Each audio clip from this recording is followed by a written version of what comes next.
What's up, YouTube and Facebook and internet and people everywhere? I wanted to do a video about kind of lessons learned in 2020. And I started out the year and I was just picking up just every rock that I could because I have a lot of projects that I'm going to do.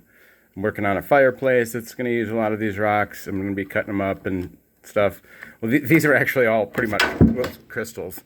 This is pretty much everything on this table is either quartz or quartzite. And I'm not 100% sure because I'm not a geologist myself. Some of them, like this one right here, looks obviously a lot more like a piece of actual crystalline quartz, although it does have banded layers in it that kind of look like it was maybe originally formed as some sort of sedimentary rock and then crystallized into this very crystalline, very solid monolithic rock rather than a sedimentary rock with a bunch of sand stuck together. It's clearly it's a very hard crystalline rock, and this is actually pretty much the most predominant type of rock I've found at the surface here, which blew my mind. Like the very first few months of the year, I literally picked up tons and tons of rocks, and the number one thing I would find, and why I have so many of them here, is this quartzite stuff. And some of them were really, really big and smooth, yet, I mean, you can see the sedimentary lines again in this one. You can see like right there, you can see that white band, and it's got these other layers to it. And crystals don't generally form in layers like that. They just kind of grow. And so I don't think any of these really are original monolithic, crystals that grew in a cave somewhere. I think these are all conglomerations of rock that first became some sort of sedimentary rock, like a conglomerate, like what we find a lot of these pudding stones here in Michigan. They're actually held together by quartzite, which is just a bunch of, you look at it really, really close, it's just a bunch of different colors of sand that basically became melted together. And it's interesting to me because I started the year last winter and I was trying to learn how to melt stuff, and I built a forge, and this is actually a crucible. And the reason this is sitting here is because it's like each and every one of these rocks went through a forging process where they were in a big high temperature furnace.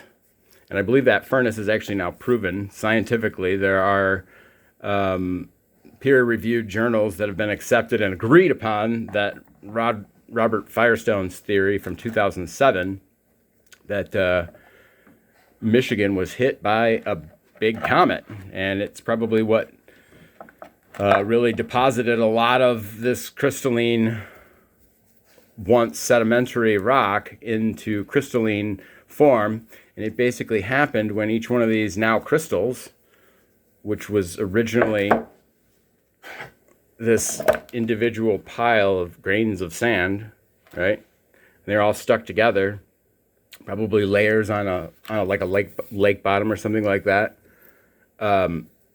This one I think actually very well could have been an actual crystal formation because it looks a lot more like a typical crystal to me. It doesn't seem to have regular like layered lines in it. So I think this one's really actually a true piece of quartz, probably like rose quartz because there's like red in there and pink in there.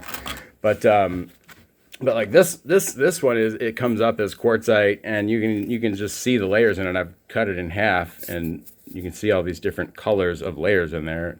Never seen a piece of quartz with like banded crazy colors like that. And so this really is a piece of different colors of sand, and with the red in there in the dark, I would imagine there's a lot of other things like small organic matter that was decomposing in layers of sand with the whiter stuff that was obviously probably more of like just a clear part of the sand right there in the middle, and then the other darker and redder parts were other matter. What I find interesting though about the fact that I found all of this quartzite in 2021 was because we're currently going through a lot of stuff. I mean, I think everybody can agree everybody's going through their own crucible, which is an interesting term, but it's a term that basically represents getting thrown into the fire. And when you come out you're never going to be the same. You know, this is some pipe that I've got all smashed up so I can melt some copper. When I do that, it's never going to be this pipe ever again. It's going to be melted down and turned into something else entirely.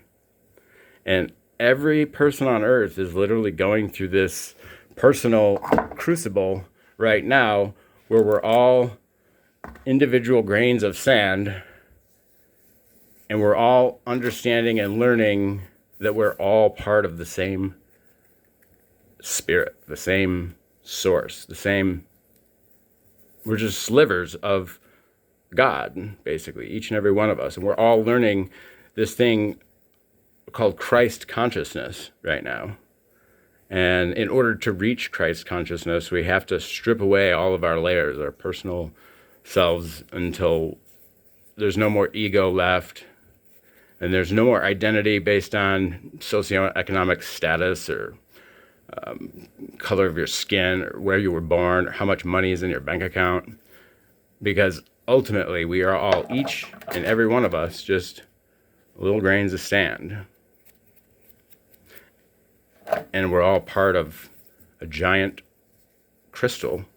And we're not even aware of it quite yet, but we're all slowly waking up to that fact. That is what the Great Awakening is. Pretty cool, huh? Anyways, take care.